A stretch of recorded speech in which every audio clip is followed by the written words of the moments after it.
This explanation is on the movie Through the Glass Darkly. I'm the Anger Guy, and I'm going to tell you like it is. Director for the film Through the Glass Darkly was writer, producer, and director Lauren Fash. Through the Glass Darkly was Miss Fash's directorial debut. Robin Lively, Charlie, does not look like this. In reality, she is much older. When you see Charlie wearing a coat or a blue work t-shirt, Charlie has a much younger look. Also, when Charlie is wearing a coat or a blue work shirt, her house is neat and orderly, not a disaster, and her truck looks freshly painted. Sometimes when Charlie looks into the bathroom mirror, she sees a strange person. It scares her. The image is actually an older Charlie. When Charlie wears her coat or blue work shirt, she is at the present day but delusional at times. Charlie thinks the year is 1997. Her age, she guesses, around 43 or 45. At times she sees Angela and Lily, and Charlie actually forgot she hired Troy to work in her camera store. When wearing flannel shirts or a gray t-shirt, Charlie is remembering the past when Angela and Lily was alive. At the beginning of the film, they showed a sign, "Welcome to Elrod, home of Mama's Whiskey." Next scene, Charlie was inside a bar having a drink. I thought she was in a bar called Home Mama's Whiskey, but when she walked outside, the sign read Cricket's Tavern. The sign I first saw was just a welcome sign and a subtle message to strangers when entering the small town who runs the show in that area.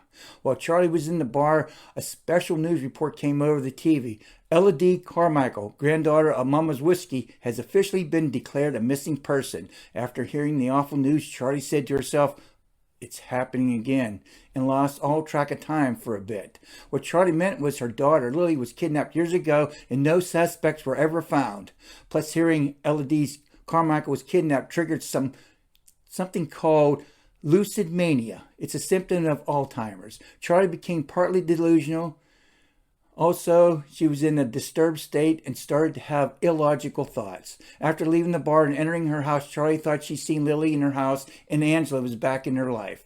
But the truth is, Lily, Kinsley Isla Dillon, was kidnapped years ago, and Angela, Bethany Ann Lidd, killed herself months later after Lily disappeared. At one time, Charlie was married to Jackson Glass. He knew Charlie was gay, but Jackson said, "Why be best friends and be lonely? Why not just live together?" Jackson and Charlie got drunk one night and tried to make love. Charlie got pregnant, and tragically, Jackson died 6 weeks before Lily was born. Angela was a sister to Lily's father. She decided to move in with Charlie to give her a hand with a newborn. That is why the paper read, "Angela Glass commits suicide after niece goes missing." Angela's niece would be her brother's daughter, Lily. The audience has the knowledge the movie is no longer in the 60s since the welcome sign to Elrod has the year 1997 printed at the bottom. Recently, Ella D. Cece Kelly has been kidnapped. Trip Carmichael, Michael Trucco, who portrays an asshole, is Ella D's father. Mama Carmichael, Judith Ivory, is Ella D's grandmother, the monarch of the town. Trip Carmichael is a devious and dangerous person who influences the chief of police, Walker, that Charlie kidnapped his daughter. Trip is drawing attention to Charlie because for years she is persistent in finding her daughter's kidnapper, and Trip knows exactly who abducted her daughter. The far-fetched idea fed the chief of police with Charlie was the kidnapper was influenced by Trip because he said the type of film that Trip's daughter's kidnapper picture was on was a specific film that only Charlie has at her camera shop for personal use. After a brief interview on the court steps from Charlie, a reporter, Amy Shanola Hampton, wanted to make an acquaintance with Charlie. With Charlie still searching for clues about Lily and Ella D's capture, she goes to the Cricket Tavern to talk to the owner, Cricket. Before going outside to talk to Cricket, Amy, the reporter, was there and bought Charlie a drink so she could talk to her. But Charlie needed to talk to Cricket at the time.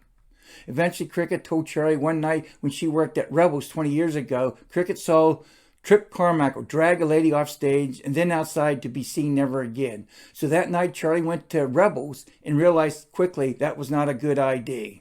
When Charlie was going to her car, she seen a guy beating a woman up in the parking lot. She went over to help. She threatened the guy with his life and eventually drove the woman home. Eventually, the two got talking. While driving the battered lady home, Charlie found out the woman's name who was dragged off stage. Her name was Belinda.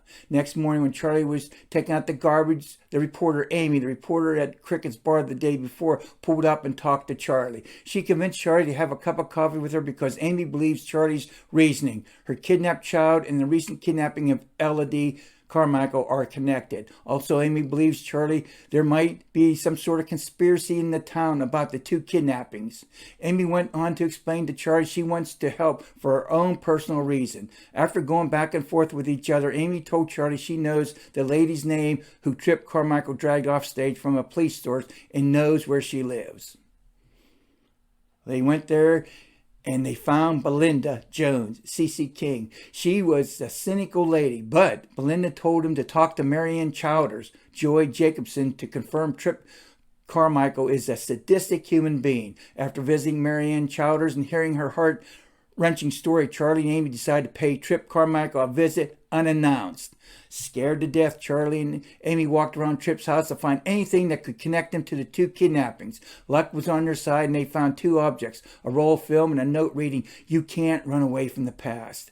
There was a picture on the roll of film showing a young woman, Elodie, holding a sign reading, "Last chance to pay for your salad."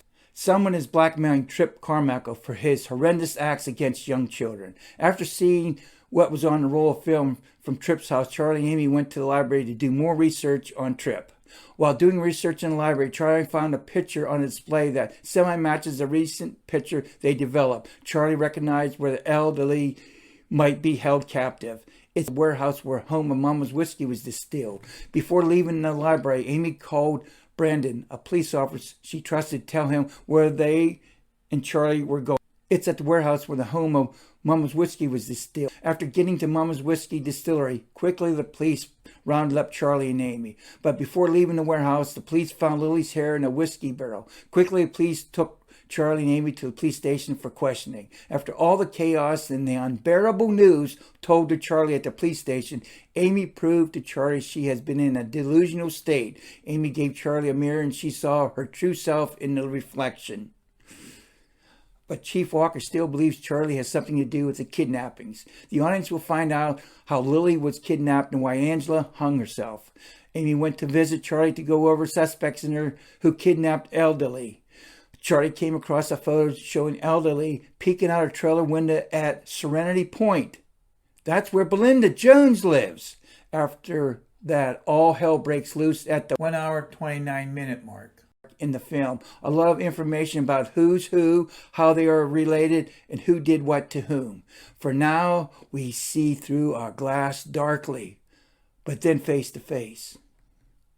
When wearing flannel shirts or gray t-shirts, Charlie is remembering the past. So near the very end of the film, Charlie is wearing a black and white checkered flannel shirt showing her and Amy finishing painting Lily's dollhouse. Did that really happen? Did Charlie die and that was her last thoughts? Or was she alive and having hallucinations again? Click, click, click.